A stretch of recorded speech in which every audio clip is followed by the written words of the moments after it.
يا أيها الذين آمنوا إذا نودي للصلاة من يوم الجمعة فاسعوا إلى ذكر الله وذروا البيع ذلكم خير لكم إن كنتم تعلمون.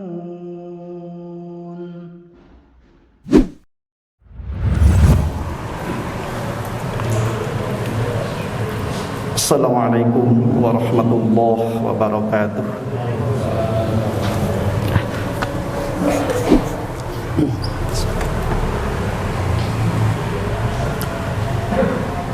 Alhamdulillah, alhamdulillahilladzi hadana li hadza wa ma kunna linahtadiya laula an hadanallah.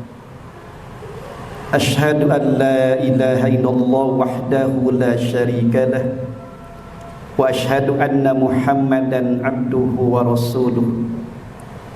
Allahumma shalli wa sallim ala Muhammad wa ala alihi wa ashabihi wa man tabi'ahu bi ihsanin ila yaumil qiyamah. Amma ba'd. Ayyuhal hadirun, ittaqullaha haqqa tuqatih wa la tamutunna illa wa antum muslimun. Qala Allah ta'ala fil Qur'anil Karim wa huwa asdaqul qailin. A'udzu billahi minasyaitonir rajim. Bismillahirrahmanirrahim. Wa idza khuyyitum bi tahiyyatin fa ahsan minha aw rudduha. Innallaha kana ala kulli syai'in hasiba. Ma'asal muslimin rahimakumullah, kita dihadapkan dengan dua pilihan: bagja dengan celakanya, bahagia dengan sengsaranya. Demikian juga nanti tatkala kita kembali ke akhirat, ada dua pilihan: ada surga, ada neraka. Mana pada kesempatan kali ini, sebagaimana tadi disampaikan, khatib akan menyampaikan ada 4 amalan yang sangat luar biasa, di mana amalan ini yang disabdakan oleh Rasul, diriwayatkan oleh Imam At-Tirmidzi. Rasul bersabda, "Ya ayyuhan nas, wahai manusia," kata Rasul, yang pertama, ufsus salam, tebarkan salam. Di mana salam ini adalah merupakan suatu kalimah di Islam yang sangat luar biasa, beda dengan salam-salam yang lainnya. Kalau di bahasa Indonesia, setatkala kita makan salam, itu tergantung bagaimana situasi dan kondisinya. Kalau pagi kita ucapkan selamat pagi, kalau siang ucapkan selamat siang. Jadi doanya hanya sebatas waktu itu.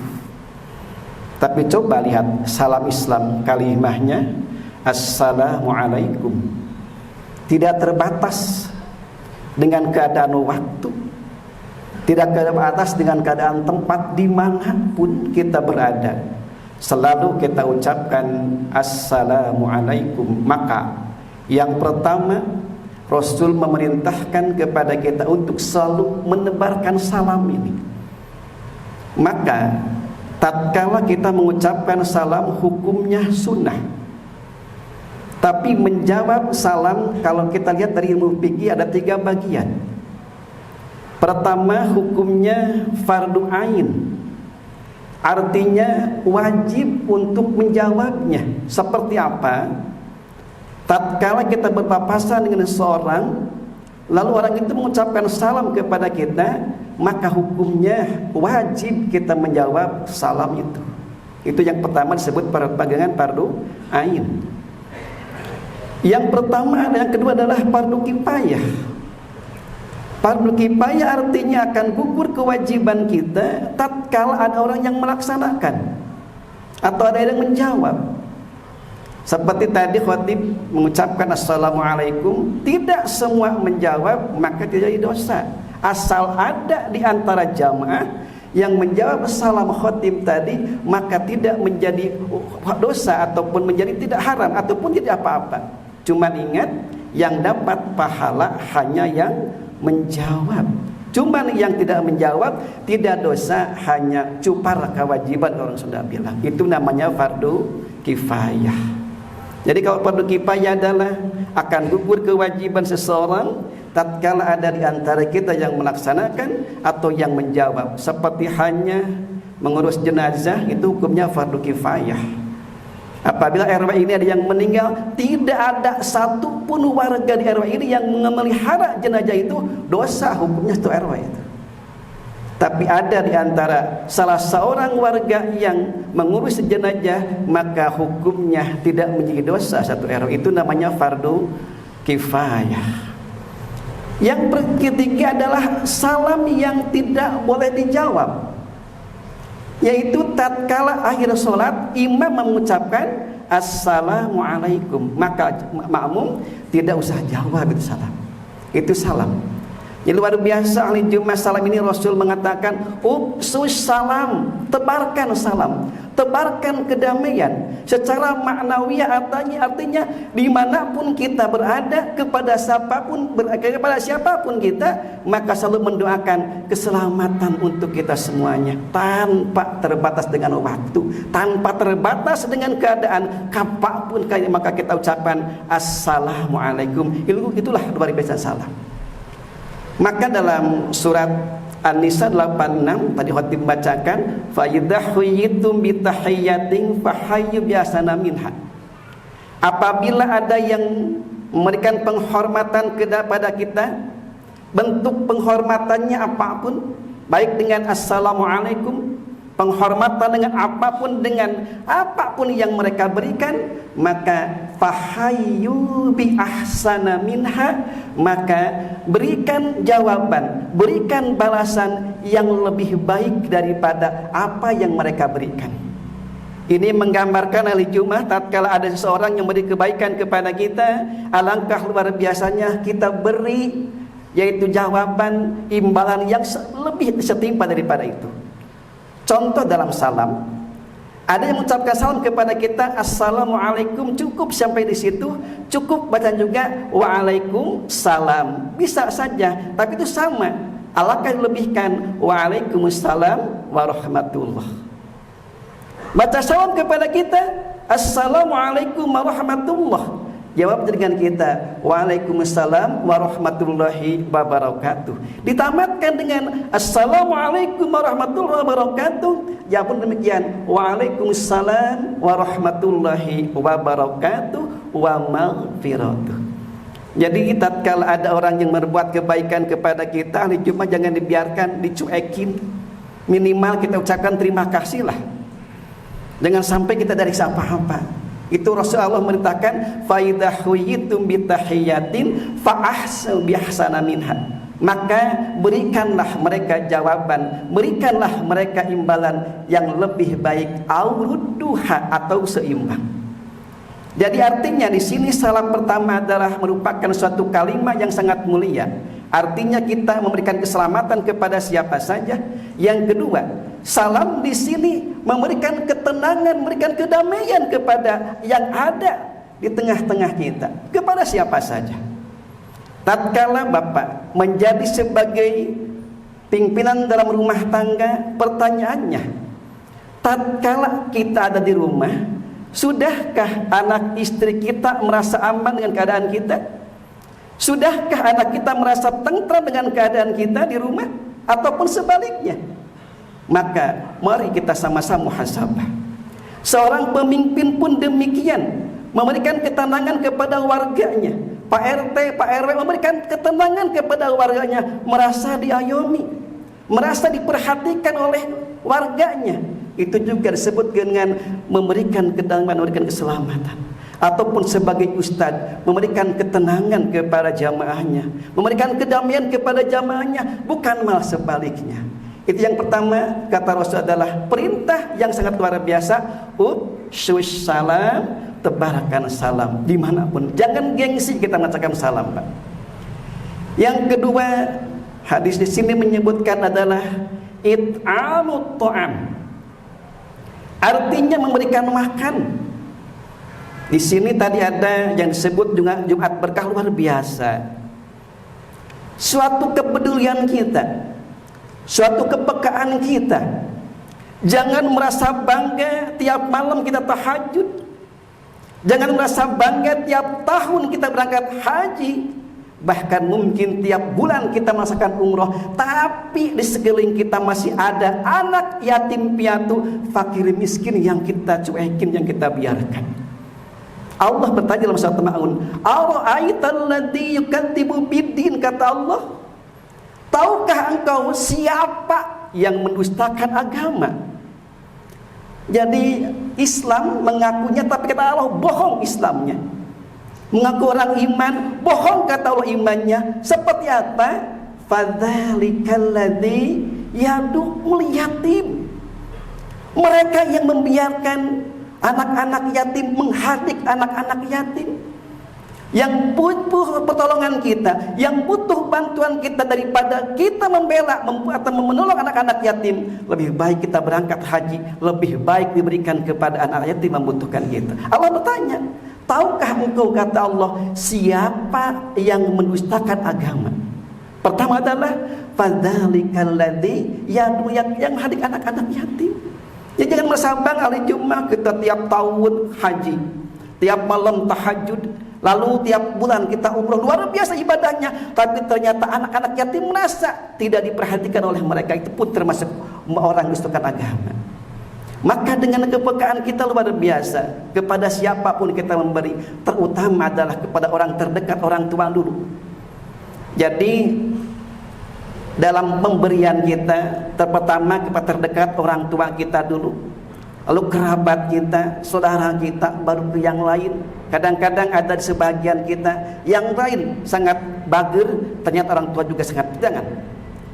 Padzalikal ladzi yad'ul yatim wa la yahuddu ala ta'amil miskin. Yang kedua, tidak memberi makan terhadap orang fakir miskin. Masyaallah muslimin rahimakumullah. Sekarang dengan keadaan situasi dan kondisi seperti sekarang ini, konon katanya jumlah orang-orang miskin Indonesia luar biasa bertambahnya.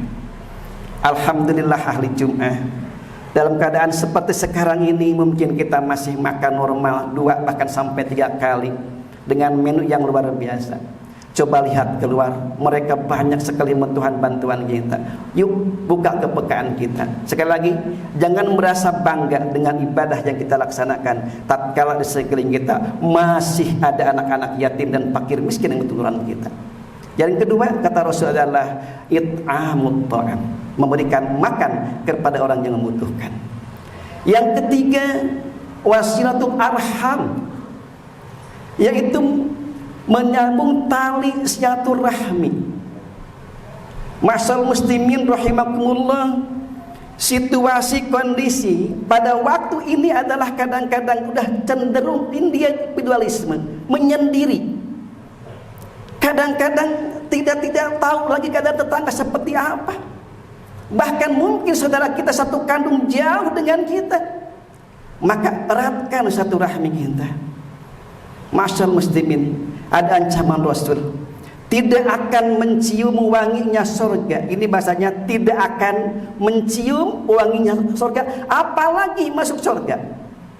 Yang pertama adalah orang-orang yang memutuskan tali silaturahmi, qati'ur rahmi, memutuskan tali silaturahmi. Maka ada istilah sahabat 1000 masih kurang, musuh 1 terlalu banyak. Maka eratkan silaturahmi di antara kita, apalagi dengan saudara kita. Sekarang tidak kurang dan tidak banyak sekali ahli Jumat dengan saudara sekandung saja, sepupu saja sudah tidak kenal. Kenapa? Ada 3 faktor yang mengakibatkan qati'ur rahmi, putus silaturahmi. Yang pertama, status sosial ekonomi. Kadang-kadang tatkala Allah takdirkan kepada kita sebagai orang kaya, kadang-kadang malu mengaku kepada adik atau kakak kita yang ada di bawah kita. Bahkan tidak sedikit ahli Jumat, anaknya sukses di kota dengan luar biasa, ngaku kepada orang tuanya gengsi. Naudzubillah min dzalik. Faktor utama yang menyebabkan qati'ur rahim adalah status sosial ekonomi. Oleh karena itu, apabila Allah takdirkan kepada kita di atas di bawah mereka, Allah berikan harta di atas mereka, maka sapa mereka yang ada di bawah kita. Jangan sebaliknya. Jangan malu minta maaf kepada bawahan kita. Bapak jangan malu minta maaf terhadap anak kita. Pimpinan jangan malu minta maaf terhadap bawahan kita. Tidak dapat, luar biasa. Maka orang kaya datangi saudara kita yang di bawah kemiskinan, di bawah keadaan kita. Dikarenakan orang miskin malu Pak datang ke orang kaya. Itu yang pertama yang menjadi qati'ur rahmi. Yang penyebab yang kedua adalah waris. Tidak sedikit pecah keluarga, adik kakak jadi jauh, bahkan mungkin bermusuhan akibat waris. Hati-hati sekali ahli Jumat tatkala membagi waris. Dikarenakan apabila membagi waris bisa membawanya akan jadi manfaat, sebaliknya tatkala tidak adil maka luar biasa akan menjadi suatu malapetaka. Yang ketiga yang menjadi putus satu rahmi adalah faktor keadaan, mungkin faktor jarak. Kita ada di Bandung, saudara kita ada di luar Jawa. Kalau sekarang kan masih bisa kita dengan media bisa untuk bersilaturahmi. Itu dia.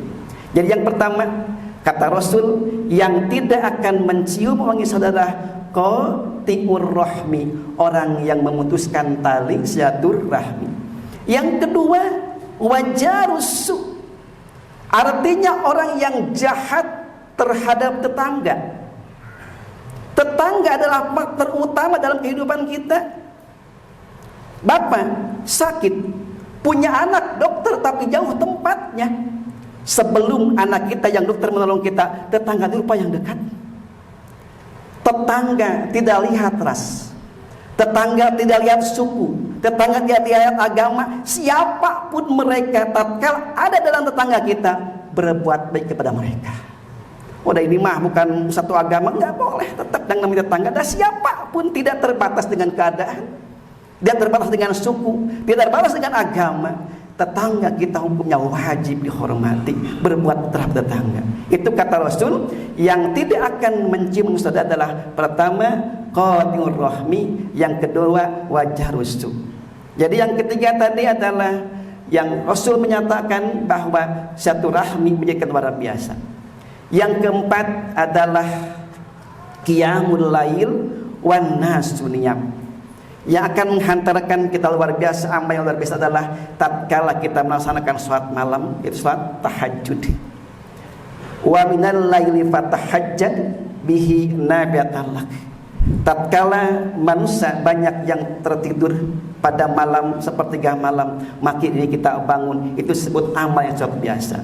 Pertama adalah tadi ufsus salam, kedua adalah ta'amut ta'am, yang ketiga syatul arham, yang keempat adalah qiyamul lail wan nasu niyam. Maka kata Rasul, yadkhulul jannata bisalamin, maka mereka akan masuk surga dengan selamat, artinya tidak masuk neraka dulu. Harapan kita, mudah-mudahan 4 amalan ini bisa kita laksanakan semuanya, sehingga harapan kita mudah-mudahan kita termasuk ahli surga dengan selamat. Amin ya Allah ya rabbal alamin. Barakallahu li wa lakum.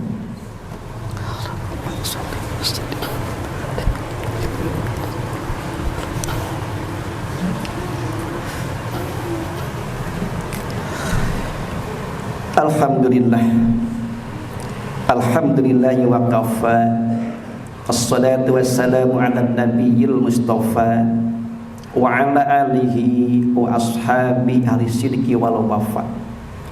Allahumma fassalli wa sallim ala sayyidina Muhammad wa ala alihi wa ashabihi wa man tabi'ahum bi ihsanin ila yaumil qiyamah. Amma ba'd. Fa ya ibadallah, usi nafsi wa iyyakum bi taqwallah, faqad fazal muttaqun.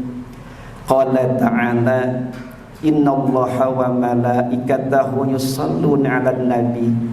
Ya ayyuhalladzina amanu shallu 'alaihi wa sallimu taslima. Allahumma salli wa sallim wa barik alaina amin ya Allah ya rabbal alamin. Allahumma ighfiril mu'minina wal mu'minat wal muslimina wal muslimat al ahya'i minhum wal amwat innaka sami'un qaribun mujibud da'wat wa ya qadiyal hajat walhamdulillahi rabbil alamin. Assalamualaikum warahmatullahi wabarakatuh.